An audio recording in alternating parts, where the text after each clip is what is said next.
غیر اسلامی ممالک میں رہنے والے پناہ گزینوں کے حوالے سے بھی اور یہاں جو مومنین ہیں ان کے حوالے سے بھی اور ان دونوں کے جو بچے ہیں ان کے حوالے سے بھی کہ سوال کیا ہے اگرچہ جو ہے پناہ گزینوں کے حوالے سے سوال یہ کیا ہے کہ غیر اسلامی ممالک میں جو پناہ گزین رہتے ہیں کیا ان کے اوپر واجب ہے کہ وہ اپنی اولاد کو عربی زبان سکھائے تاکہ قرآن و شریعت سے آشنا ہو جائے۔ قرآن اور شریعت کی زبان عربی زبان ہے، تو کیا انہیں واجب ہے کہ اپنی اولاد کو عربی زبان سکھائے؟ کیونکہ عربی زبان قرآن و شریعت کی زبان ہے، اگر یہ نہ سیکھے تو اسلامی بنیادی مدارک سے مثلا قرآن و سنت سے ناآشنا رہیں گے اور اس طرح یہ دینی نقصان شمار ہوتا ہے۔ تو یہ سوال ہے ہمارے لیے بھی،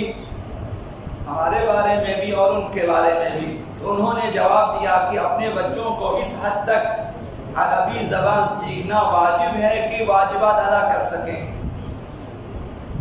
جس قدر عربی میں واجبات ہیں وہ ادا کر سکیں، اور جنہیں عربی میں بجا لانا واجب ہے جیسے نماز، تو نماز کی حد تک عربی سکھانا واجب ہے کہ ہم تو سورہ سکھائیں اسے، قراءت مثلا قراءت سورہ حمد، قراءت سورہ سکھائیں، اور اذکار واجب نماز یہ واجب ہے، انہیں عربی زبان میں ہی سکھا دیں انہیں کہ یہ ذکر رکوع، یہ ذکر سجود اور یہ مثلا تشہد اور یہ سلام جن کا عربی میں پڑھنا واجب ہے۔ اس سے زیادہ عربی سیکھنا اور سکھانا واجب نہیں ہے، تو لہذا واجب اذکار نماز اور اسی طرح باقی چند اور واجب چیزیں ہیں کہ جو عربی میں ہونا چاہیے، اگر عربی میں ہی ادا کرنا چاہیں اور ان اعمال کو یا عبادات کو ادا کرنا چاہیں تو عربی میں واجب ہے، جیسے صیغہ نکاح، جیسے صیغہ طلاق ہے اور اس قسم کی چیزیں واجب ہے کہ عربی میں پڑھیں، اس حد تک واجب ہے، اس سے زیادہ واجب نہیں ہے۔ اور اس میں بھی ایک شرط ہے، شرط بشرطے کہ دوسری کسی زبان میں معارف اہل بیت یعنی ایمان، اعتقادات اور احکام سیکھنا ممکن ہو۔ ابھی فارسی زبان میں، اردو زبان میں، کسی اور زبان میں ممکن ہے کہ یہ چیز سیکھ لیں، تو واجب نہیں کہ جا کے عربی سیکھیں، لیکن اگر مثلا عرب ممالک میں ہیں، کتابیں بھی عربی میں ہیں، مثلا علماء بھی عربی میں ہیں، اگر غیر عربی زبان میں معارف اہل بیت حاصل نہیں کر سکتے تو ان کے اوپر واجب ہو جائے گا کہ تمام ضروری معارف اہل بیت اور احکام شرعیہ سیکھنے کی حد تک عربی سے آشنائی حاصل کریں تاکہ یہ جو واجب معارف و احکام یہ حاصل کر سکیں۔ اس حد تک واجب، البتہ مستحب ہے کہ مکمل قرآن سیکھیں، مستحب ہے، مستحب موقدہ ہے، اور اسی طرح سے جو ہیں تمام احکام اسلامی سے اور قرآن و سنت سے آشنائی کے لیے مکمل عربی زبان سیکھنا ہر ایک کے لیے مستحب ہے، واجب نہیں ہے، مستحب ہے، اس کی طرف ہماری توجہ نہیں ہے۔ قرآن، سنت نبویہ اور احادیث معصومین، روایات معصومین چونکہ عربی زبان میں ہے لہذا ان کا سیکھنا مستحب ہے، عربی زبان سیکھے تاکہ ان سے آشنا ہو سکے۔ اس سلسلے میں چند روایتیں عرض کرنی ہیں انشاءاللہ عزیز، نوجوانوں کے لیے ان کی معلومات میں اضافہ ہو سکتا ہے اور ممکن ہے کہ متدین نوجوانوں کا شوق بڑھ جائے۔ کس حد تک عربی زبان کے سلسلے میں تاکید کی گئی ہے، کم سے کم ذہنوں میں رکھیں کہ آپ اپنی اولاد کو مثلا بتا سکیں۔ اہل بہشت کی زبان عربی ہے، جب آپ جائیں گے جنت میں زبان عربی ہوگی۔ حوران بہشتی جو کہ خداوند متعال کی طرف سے بہت ہی بڑی نعمتوں میں سے ایک ہے مومنین کے لیے، ان کی زبان عربی ہوگی۔ تمام بحار الانوار میں ائمہ اہل بیت کی روایات میں ثابت ہے کہ حوران بہشتی کی زبان بھی عربی ہوگی۔ اللہ نے ہر نبی سے عربی زبان میں بات کی ہے، یعنی یہ زبان خدا ہے، خداوند متعال نے ہر نبی سے عربی زبان میں بات کی ہے، اور ہر وحی جو کسی نبی کی طرف خداوند متعال بیچتا اسے عربی زبان میں ہی بیچتا، مگر یہ کہ جب وہ وحی الہی منتقل کرتا فرشتہ اس نبی کو تو نبی کے کانوں میں اس کی اپنی قومی زبان میں وہ سنتے اور سمجھتے، اوپر سے خداوند متعال کی طرف سے عربی زبان میں وحی الہی نازل ہوتی، اور ہر نبی اپنی قوم کی زبان میں سنتے اور سمجھ بھی لیتے۔ چوتھی چیز، آبا امام جعفر الصادق علیہ السلام نے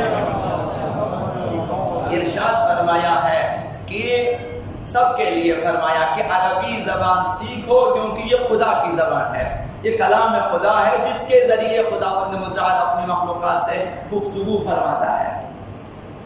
لہذا فرمایا تعلموا العربیہ فإنہا کلام اللہ الذی کلم بہ خلقہ، عربی زبان سیکھو، اللہ کا کلام، خداوند اپنی مخلوقات سے چاہتا ہے کہ اسی زبان میں گفتگو کرے۔ پانچویں چیز، عربی زبان کو خداوند متعال نے باقی تمام زبانوں پہ برتری دی ہے، خدا نے فضیلت دی ہوئی ہے۔ ایک زبان جسے فضیلت دی ہے وہ یہی عربی زبان ہے، یہ قول آقا امیر المومنین ہے۔ چھٹی چیز، حضرت آدم کی زبان عربی تھی بعنوان نعمت الہی، جب خداوند عالم نے حضرت آدم کو بنایا، جنت میں رکھا، زبان عربی دے دی کہ عربی زبان میں۔ جب حضرت آدم علیہ السلام نے شجرہ ممنوعہ سے کھا لیا، خداوند متعال نے باقی نعمتوں کے ساتھ عربی زبان کو بھی لے لیا، چھین لیا، اور اس کی زبان، اس کی جگہ سریانی زبان دے دی حضرت آدم علیہ السلام کو، ورنہ پہلے یعنی اس نعمت کو بعنوان سزا لے لیا خداوند متعال نے کہ اب آپ عربی نہ بولیں، اس کے بعد آپ سریانی بولیں مثلا۔ ساتویں چیز، اس کے بعد حضرت آدم سے لے لی، اس کے بعد سب سے پہلے جس نے عربی زبان میں گفتگو کی حضرت اسماعیل علیہ السلام ہے۔ آٹھویں چیز، حضرت یوسف علیہ السلام نے پہلی بار جب بادشاہ مصر سے ملاقات کی عربی زبان میں ہی سلام کیا۔ نویں چیز، حضرت سلیمان علیہ السلام عربی زبان میں ہی خداوند متعال کی عبادت کیا کرتے، عبادت اس زمان ممکن ہے کہ دوسری زبانوں میں بھی عبادت ہوتی تھی، حضرت سلیمان نے انتخاب کیا ہے اس زبان کو کہ خداوند متعال کے ساتھ جب میں مناجات کروں تو میں عربی زبان میں مناجات کروں۔ اور 10ویں چیز، البتہ یہ زیادہ مستند ہے یا نہیں یہ نہیں معلوم، صاحب فتوحات مکیہ ابن عربی نے لکھا ہے اور اسی سے نقل کیا ہے صاحب مودۃ القربہ نے، اسے لکھا ہے کہ وزراء حضرت آقا امام زمان علیہ السلام سب کے سب عجمی ہوں گے، وزراء عجمی ہوں گے لیکن سب عربی بولیں گے، عربی نہیں ہے وزراء آقا امام زمان علیہ السلام، لیکن سب کے سب عربی زبان بولیں گے۔ تو لہذا کوشش ہماری یہ ہونی چاہیے کہ اس زبان کو کسی حد تک اہمیت دیں تاکہ ہم جو ہے کسی حد تک اسلامی معارف اور احکام شریعہ کے سلسلے میں اپنی بھی تربیت کر سکو، جوانوں کی بھی۔ آخری بات ہے کہ اکثر اسلامی عبادات اور معاملات یہ عربی زبان ان میں جلوگر ہے، مثلا قرآن عربی زبان میں، اذان عربی زبان میں، اقامہ عربی زبان میں ہے، نماز عربی زبان میں ہے، تلبیہ عربی زبان میں ہے، حج و عمرہ میں جب آپ احرام باندھتے ہیں تلبیہ پڑھتے ہیں لبیک اللہم لبیک عربی زبان میں ہے، اور ضروری ہے کہ عربی زبان میں ہی کہیں۔ اور اسی طرح قربان ہماری عربی میں ہے، دعائیں عربی میں ہے، زیارات عربی میں ہے، تسبیحات عربی میں ہے، تلقین میت عربی میں ہے، نماز میت عربی میں ہے، صیغہ نکاح عربی میں ہے، طلاق صیغہ طلاق عربی میں ہے۔ یہ جب تک عربی ممکن ہے غیر عربی میں جائز نہیں ہے۔ تو لہذا خداوند متعال کی زبان دین مبین اسلام کی عبادات میں، زیارات میں، تعقیبات و تسبیحات وغیرہ میں جلوگر ہے۔ تو لہذا ضروری ہے کہ چاہے وہ غیر اسلامی ممالک کے رہنے والے پناہ گزین ہوں، وہ بھی اس زبان کو محفوظ رکھیں، کسی حد تک آشنا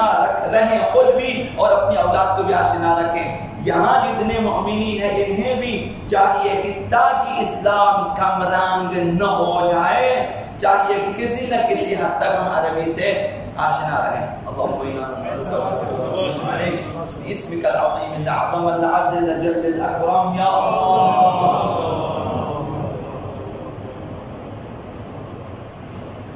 یا اللہ یا رحمان یا رحیم یا مقلب القلوب ثبت قلوبنا على دینک اللهم اهدنا من عندك واغفر علينا من فضلك وانشر علينا من رحمتك وانزل علينا من بركاتك بحق محمد وآل الطيبين الطاهرين.